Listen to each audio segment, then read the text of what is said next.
It reminds me of the time when Prigozhin, going back a few years, launched this mini rebellion, taking the Wagner group from Ukraine up into Russia, and didn't meet uh, a single soldier, any kind of opposition whatsoever. In fact, he was drinking tea in the military headquarters in Voronezh before continuing on. So this shows you that the public, the Russian people, have a high degree of apathy when it comes to Vladimir Putin or the regime or what they're doing. They just don't want to get sucked in or don't want to be harmed in any way. This is sustainable for Putin every day, one day to the next. But then when something goes wrong, it's also vulnerable to just snapping, just bottoming out any support. Hello and welcome to Frontline with me, Philip Ingram. Now today, I think, is day 1,400 exactly of Vladimir Putin's 10-day special military operation or full-scale invasion of Ukraine.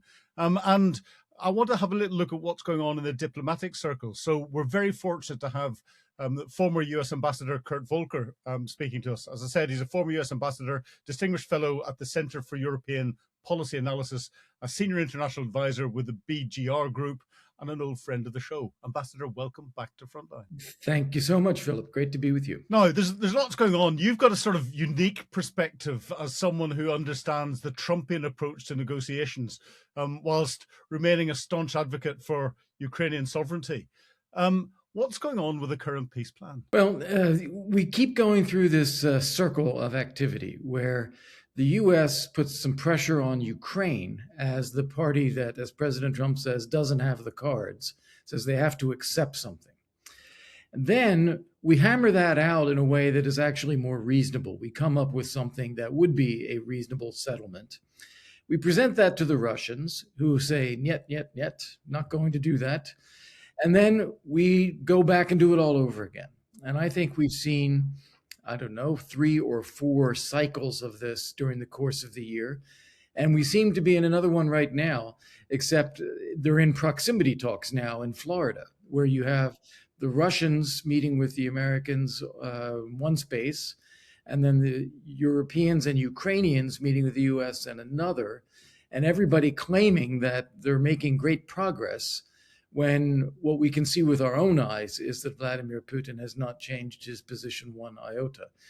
He is demanding full capitulation of Ukraine. But that, we're making great progress is good diplomatic speak for everything. You can never say something's not quite working. Yeah, I've never met a diplomat or an ambassador who walked out of something and did not say that was a good meeting. Well, exactly. But surely President Trump will be getting really frustrated with this. He's saying President Zelensky of Ukraine giving a lot of concessions, having turned around and said that he can't have elections because the Ukrainian constitution doesn't allow it. He's now trying to get the Ukrainian constitution changed to allow elections. He's suggested that territory is not going to come back, but it's the sovereignty of the territory is the issue. He's talking about security guarantees, even though the last guarantee with the Budapest Memorandum has been failed by Russia, the United Kingdom, and the United States. But he's still talking about them. When do you think President Trump will go to Vladimir Putin? You really need to give something here. Yeah, that's a great question, and it's been the question all year. We have seen sanctions on Russian oil exports. We have seen a couple other modest steps by Trump to put a little more pressure on Putin, but not fundamentally anything that is going to be a tipping point. We haven't seen a concerted effort by President Trump on this. And as you say, he should be getting frustrated. Putin has rejected every single overture that Trump has made. And so at a certain point, after saying he's going to end the war in a day, Putin is standing in the way of Trump ending the war in a year. And so you have to think that he'd be getting frustrated about that. And the steps to take are pretty clear. There should be a concerted effort to squeeze the revenue going to the Kremlin from oil and gas sales.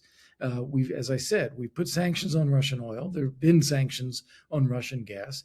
We have never done the secondary sanctions on those who are not following these sanctions and profiting from those kinds of trades with Russia. We haven't really gone after the shadow fleet in as aggressive a way, as extensive a way as we could. We have not put as much downward pressure on oil prices globally as we could. And then on the military side, we need to convey that there will be an uninterrupted flow of arms and ammunition for Ukraine for as far as the eye can see. So Putin is not going to be getting any reprieve. And President Trump, I think, has fairly insisted that this be on a paid for basis. So it's not going to be taxpayer charity anymore, but paid for. But nonetheless, we need to provide some certainty that this is happening. And we should be lifting restrictions on the type and the use of weapons so that we shouldn't be squeamish about Ukraine firing things long range if they're hitting military targets deep inside Russia, because Russia is using those military facilities to go after Ukraine every single day. So we should be providing all of those things. I think if we did that, combined with some of the things the European Union and NATO countries are also doing, it would start to change the picture for Putin, and he would start to see that the situation that he has now, which is not good, is only going to get worse, and therefore he's going to need a ceasefire soon. Do you think Putin is actually playing Trump at the moment? And do you think Putin is getting more emboldened by the fact that he's not getting all of these actions taken against him? Every time, something seems to be played, Putin picks up the phone to the White House and goes, please don't do that. Let's sit down and have another chat. And then it all stops. Yes, I hate to say it, Philip, but I think that's exactly right. In a word, yes, Putin is playing Trump. And the way he's doing it is dangling business deals. He knows that that is the soft spot for President Trump and the special envoy Witkoff, is they want to do business and they want to be making money. And so Putin saying, well, Russia has, vast territory, natural resources, oil, gas, minerals, we can make billions of dollars together. That's the kind of thing that he is using to get Trump and also Steve Witkoff not to put pressure on Russia to end the war.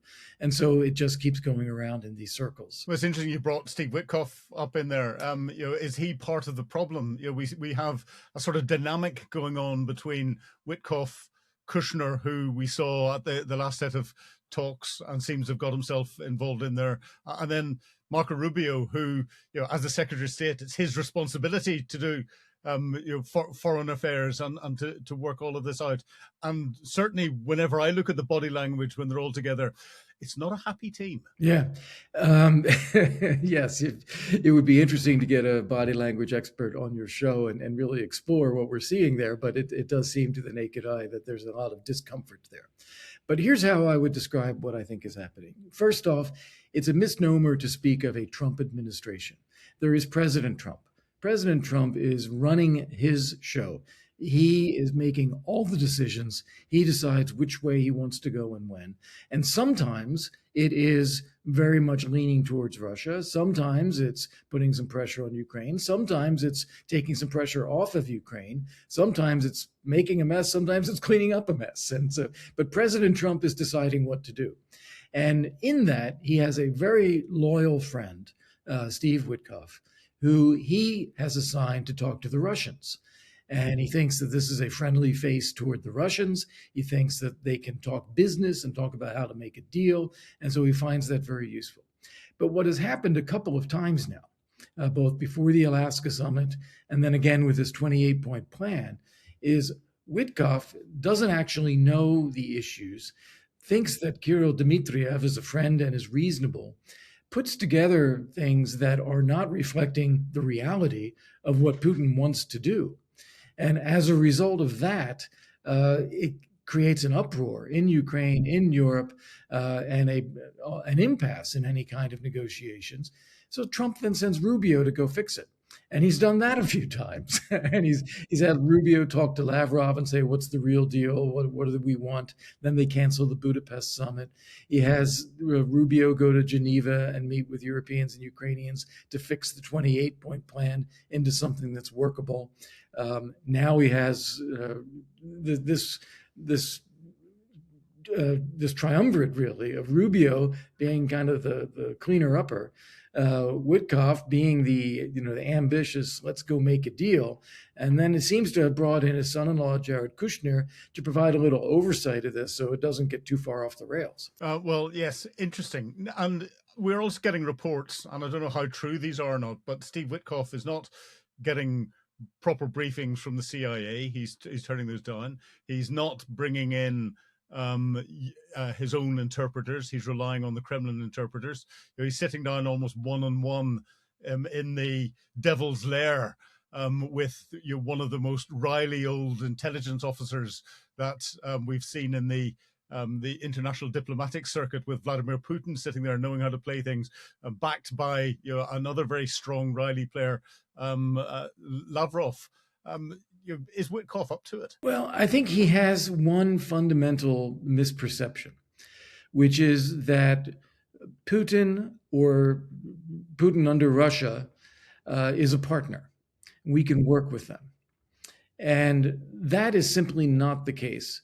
And Putin exploits that perception by leaning into it, making Witkoff and Trump feel that, oh, he's on the right side here. He wants to do a deal. He gives presents of things, and he is engaging. He wants to do business. So he's trying to convey that sense that we're on the same side, while he is going about dismembering Ukraine and blocking the U.S. and conducting hybrid warfare against American allies, to breaking links within NATO and transatlantic relations. So he is doing everything possible to harm the United States while pretending to be a partner. And if you understood that Putin is actually a very cunning and dangerous adversary of the United States and of President Trump, then you would be much more wary and professional in the way you go about these engagements. You would bring your own interpreter. You would choose the venue of the meetings, the topics of the meetings. You would manage this as a negotiation among powers. But instead, it is treated as a chummy, friendly relationship where Russia is our partner and Ukraine is the object to be divvied up. Do you think President Trump's actually bitten off too much at the moment? If you look at what he's dealing from a longer-term perspective with the relationship with China. And that came to head very early on with the comments he made about Greenland and about Panama and the ports at either end of the Panama Canal, and the Chinese rise through South and Central America. What he's building up around Venezuela. He's got the Middle East that's still bubbling away, and all of that seems to be slowly but surely falling apart again. And of course, this European conflict. There's only so much one man with that sort of a level of decision making where he doesn't have a strong team around him can deal with it at any one go. And then domestically, he's got what's coming out with the Epstein files, and of course, looking slightly further forward, we've got the midterms coming up. Has he got the capacity? To be honest, I think he's done the right thing here. The world is the world that we have. We're not gonna deal with one issue and pretend the other issues aren't there. We have to deal with all of them. And he's had some successes. He's had some success with Gaza. It's not complete, but he's had some success there. He had some success with Congo. He has gotten everybody focused on ending the war in Ukraine. Now, he hasn't pulled the trigger on tough measures on Putin to bring that about, but he's at least got everybody talking about how to end the war, which is positive. So I think these are the right things to do. It's a question of getting the right pressures and policies in place in order to bring it about. I still think that despite everything and everything we've talked about, President Trump may yet get a ceasefire in Ukraine next year sometime, because the fundamentals of Russia's economy are crumbling.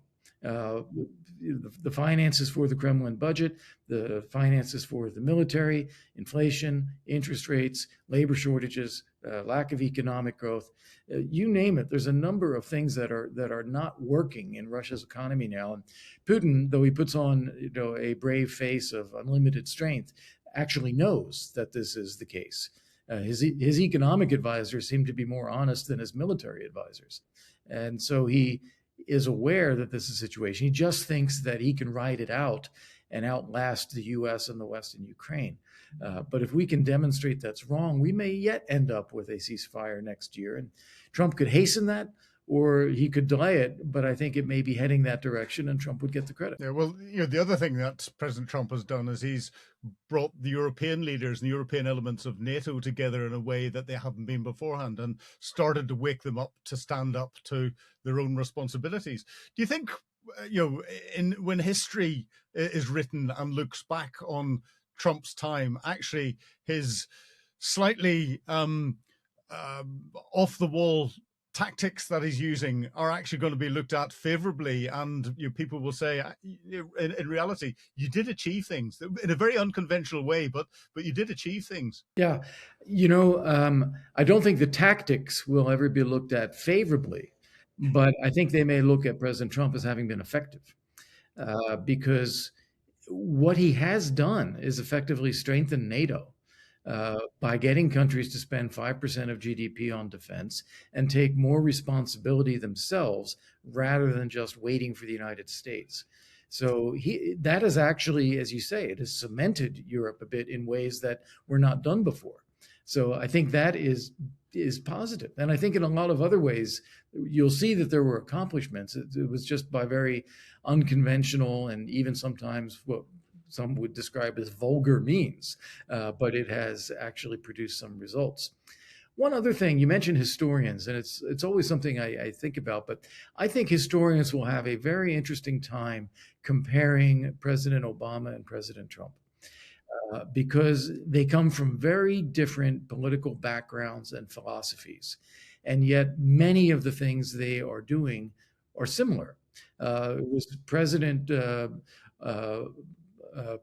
Obama who wanted to pull back and end two wars. He wanted to abandon Afghanistan, and he said so in a speech in 2009. Same thing with Iraq and Syria. He couldn't in the end do it because he got sucked back in, but those were goals that he had. He talked about no nation building abroad, but doing nation building at home. He talked about European allies as freeloaders. He had a very difficult relationship with the UK, you'll remember. He wanted to pivot to Asia. He withdrew U.S. forces from Europe to their lowest level since the Cold War, or since World War II even, which are much higher again now compared to where they were under Obama. He tried to do this reset with Russia, Vladimir Putin, ignoring Putin's invasion of Georgia. There are a lot of similarities here, and that's because I think they are reflecting something in the American public, which is this desire to leave the world behind, that we can pull back behind our shores and we should be okay. Well, yes, isolationism is interesting. But the other bit that Donald Trump seems to have done is he's stimulated the European defense industry, so that it can step up and support Ukraine with Ukraine's needs. And it's also then buying weapons from the United States. But do you think by doing that, actually from a longer term perspective, he's undermining the US defense industry? Because at the moment there are no real competitors when it comes to volume and types of military technology and weapons that are out there. But because of some of the decisions he's made, he's forcing the European defense industry to step up to be able to produce that volume, to be able to produce those technologies. And then once the war in Ukraine eventually finishes, which it will at some stage, there will be a competition. And him having turned around to put restrictions on the use of weapons, countries, when they're looking at what they're going to buy, may go, well, I'm nervous about those restrictions being put on. We're going to go there. And it might just affect the US taxpayer. There's a lot of schizophrenia in this, as you just described. On the one hand, I think it is positive that U.S. defense industry gets a bit of a shakeup, because they're a bit complacent. They're very expensive, producing very high tech, very expensive equipment that is now proving not to be cost effective when you're dealing with countries that, following Ukraine's lead, that are developing highly effective, low cost tech that are changing the dynamics on the battlefield. So they need a shakeup. And European industry jumping in can help with that shakeup. They're also going to need to adopt new and low-cost technologies, or we're going to have new startups or smaller companies that start to supplant some of the things that they do. So I actually think it's healthy for the industry that they need this. The idea of restricting the use of American weapons so that we have this kill switch inside every missile or every artillery shell, if we had such a thing, But the idea that we would have that sounds good to an American strategist, in a very short-term thing, but it's catastrophic, actually, when you think about building relationships with allies and the effectiveness of equipment, because that's going to drive people away from the use of American equipment, and meaning that only the U.S. is going to be the one having to carry the burden. And back to back to President Obama, it was President Obama who got allies to commit to spend 2% of GDP on defense at the Wales summit in 2014. So he was very much coming at this the same way President Trump is. They've got to spend more and do spend more on their own. Just President Trump has done it with a sledgehammer and has gotten a bigger commitment. And of course, behind that is Vladimir Putin's war of aggression in Europe, which has woken everyone up to the fact that they may actually end up having to fight a war at some point. So they better prepare. I don't think if you keep comparing Donald Trump and President Obama and you're saying that they're following the same tactics, I think you might lose your invite to the White House Christmas lunch if that gets out there. But you mentioned the economy in Russia and the pressure that's on there. We've seen Ukraine starting to attack the Shadow Fleet, both in the Black Sea, and then we've had an attack off the coast of Africa, and we've now had a Shadow Fleet tanker attacked in the Mediterranean, where a senior officer from the Russian military intelligence, the GRU, was allegedly killed as part of that attack. Do you think the Russians will be getting worried? And do you think this is the right sort of tactics that the Ukrainians should be applying? Right. Well, it's definitely the right set of tactics, because the Russians feel they can do things with impunity because they're bigger, as, oh, well, we can do worse, and therefore intimidate Ukraine or others from doing anything to them. The reality is they can't do much worse than they're already doing.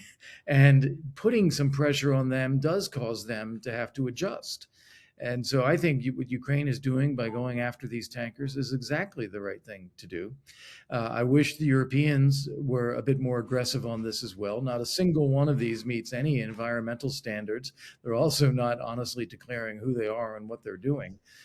So they should be subject to boarding and inspection, as Sweden did this past week. So this is very much the right tactic. One thing I'd point out for listeners too, the Ukrainians tend to be nice, even though they're doing these things, because they're getting the tankers while they're empty. So they're not creating an environmental catastrophe at the same time. Well, that shows a level of planning and sophistication amongst the Ukrainian. It's their HUR, GUR, but also their security services, the SBU, that seem to be working not together, but they're carrying out all these audacious operations. And every time, President Zelensky is accused of not having any cards. Whenever that meeting happened in the Oval Office where he got ambushed and President Trump said, "You're not carrying any cards," Zelensky was sitting there going, "Well, I've got Operation Spider's Web coming up, and therefore I think I've got a full house in my hand, but I'm just not going to tell you about it just yet." And again, we're getting President Trump attacking Zelensky and saying he hasn't got any cards, and we get this audacious unmanned submarine attack against a Kilo-class submarine in a Russian port in the Black Sea, blowing that up. Do you think we're getting it wrong about Zelensky and not having any cards and the capabilities that Ukraine is showing from not just a specific regional perspective, but also their global reach? Absolutely. I think it is fundamentally a flawed framework to talk about who has the cards. I mean, the Soviet Union couldn't defeat Afghanistan. The US couldn't defeat Vietnam. Not because we didn't have bigger capabilities, more capabilities, but we didn't have the will that the Afghans and the Vietnamese had to actually see it through.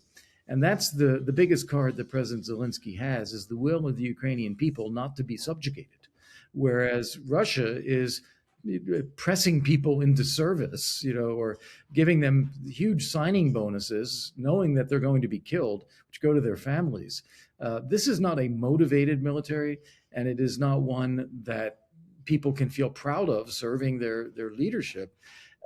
And the Russian people are largely, when we're talking about Moscow and St. Petersburg, largely protected from the impact of this war.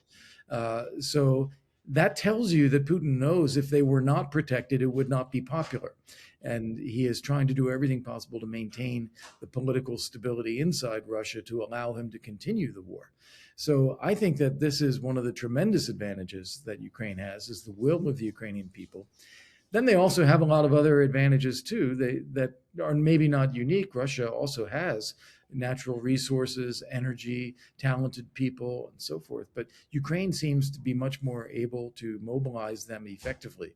This whole drone warfare thing was invented by the Ukrainians in the last couple of years. Russia has now copied, but this is something that the Ukrainians did themselves. But the Ukrainians are taking the war to the Russians and the Muscovites and those in St. Petersburg. With they're attacking the oil refineries and the oil storage, and therefore the impact that that's having on fuel prices and therefore cost of living, the inflation rates that there are across Russia, and then of course we get Russian generals who failed to check underneath their cars. And I come from Northern Ireland, and believe me, I checked underneath my car every time I got into it whenever I lived and I served there.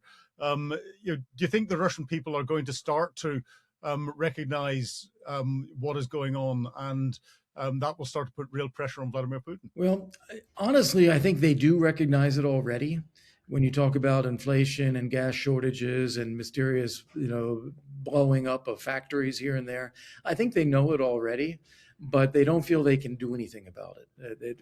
Putin has such an authoritarian grip on the country that it's not worth it for anybody to stick their head up and say or do anything. So they're just kind of watching. And it reminds me of the time when Prigozhin, going back a few years, launched this mini rebellion, taking the Wagner group from Ukraine up into Russia, and didn't meet a single soldier, any kind of opposition whatsoever. In fact, he was drinking tea in the military headquarters in Voronezh before continuing on. So this shows you that the public, the Russian people, have a high degree of apathy when it comes to Vladimir Putin or the regime or what they're doing. They just don't want to get sucked in or don't want to be harmed in any way. This is sustainable for Putin every day, one day to the next. But then when something goes wrong, it's also vulnerable to just snapping, just bottoming out any support. Yes, I remember Prigozhin's procession very well indeed. And I think he surprised himself and he got shocked. And that's what scared him, that he was actually making so much progress. He had expected to hit some opposition and stop and then negotiate and all the rest of it. But when he got to Moscow, he had to stop himself because he didn't know what to do next. So what do you see happening in 2026 then? Well, taking the optimistic side again, I think that there will likely be a ceasefire in 2026. I thought that in 25, but then we never put pressure on Russia, which we could have done. I think we will get a ceasefire in 26, maybe even without that pressure on Russia, because the fundamentals are shifting against Russia economically, financially, and in some ways even militarily. He doesn't have a bottomless well of soldiers that he can just keep throwing out and having killed at the rate he's having them killed. He is facing component shortages. Oil prices are down significantly from where they were. Russian oil and gas are going at a steep discount, particularly the oil.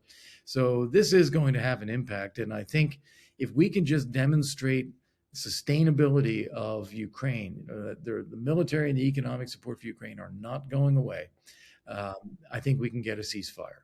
I don't ever expect an agreement with Putin. And this is something where I think we keep chasing the idea of a deal and the idea of a permanent peace agreement.